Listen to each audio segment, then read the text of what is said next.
When you get up onto the North Shore, you see lots of big, impressive chateaux.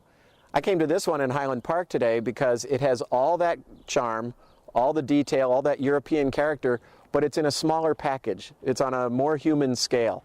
We're on a street called Brittany. The house was built in 1932 as a replica of a chateau in Brittany that probably was about this scale.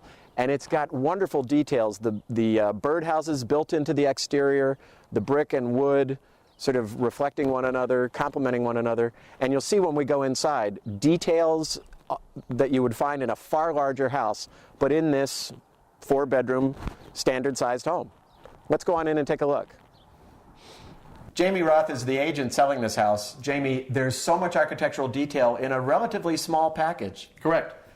Exactly. If you look around, there is an immense amount of architectural detail. I know you, Dennis, are enthralled with this, with the railing here of the staircase, which is just beautiful. It's gorgeous. It looks like 1932 all the way. All the way. It's just wonderful. And then off of this foyer radiates the other rooms, of which there's so much here. It's too much to talk about, but there are elements in here that could not be replicated today. There are finishes that couldn't be replicated, such as the silver walnut in the living room, the onyx fireplace, the wide, dark plank floors, the beams, all of that. It would be really hard to find some craftsman who could even replicate it today. Yeah, it's a great room. It feels like what I've said before. It feels like something in a very large chateau, but on a different scale, a livable human scale. And that dark floor, the dark paneling, they're complemented by what we see in the dining room next to it. Exactly. The dining room is much lighter. It's got tons of air and light. It overlooks the rear yard with beautiful views. There is an exit to the rear yard off the dining room as well as the living room. And there are built-in cabinetry, wainscoting, and there's just a tremendous amount of detailing. Again, something from the 30s that would only be done in the 30s by craftsmen. Yeah, the one thing we're hearing that is not from the 30s is the alarm system. We should mention we can't get that turned off. So that shows that the house, that we're actually filming this today and not in 1932. We are filming it today and the alarm is working. Yeah. But we then go into the kitchen, which is really nice. It's got an interesting origin. It's got some history. Right. It was redone not by this owner but by the previous owner about 4 years ago, and she spent an incredible amount of time researching what would be authentic to the period and replicating what would be in a house in 1930s in France, but giving it today's amenities such as granite counters and that kind of thing.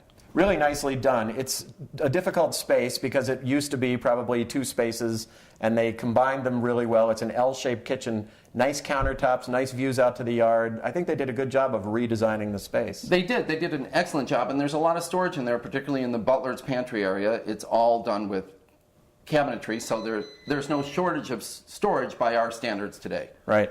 Same is true in the master. Upstairs we've got, 4 bedrooms, I think, right? Right. And let's start with that master, where there are 3 closets, is that right? There are 3 closets, and they're built in with panel that look like paneled doors. You're not sure they're closets. They sort of meld into the wall. Little secret cabinets? Little secret cabinets. There are lots of little secret cabinets in this house.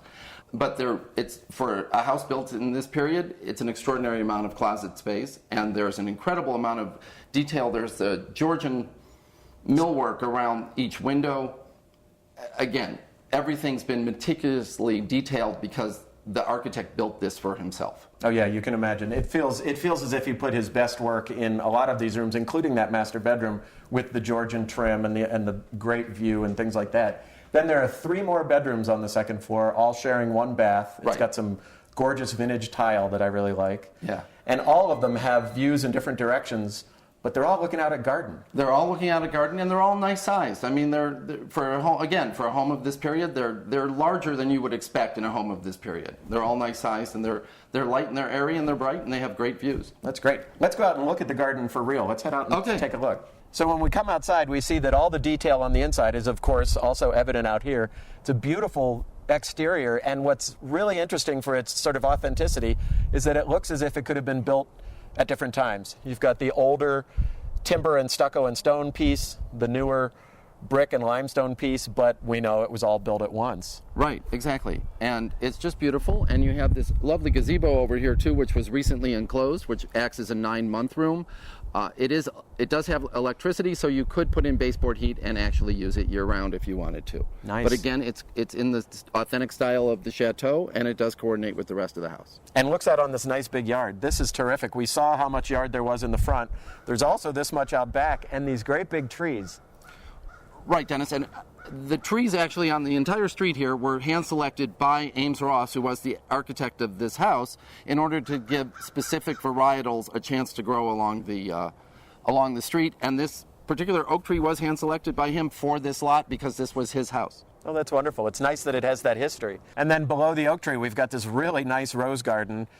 Not showing up yet, nothing's showing up yet. It's still a little cold out, but when that comes up, I would imagine it's going to be gorgeous. It's just beautiful, Dennis. It's built in the French style after Versailles, and the colors of the roses are hand-picked to coordinate with the color of the brick of the house.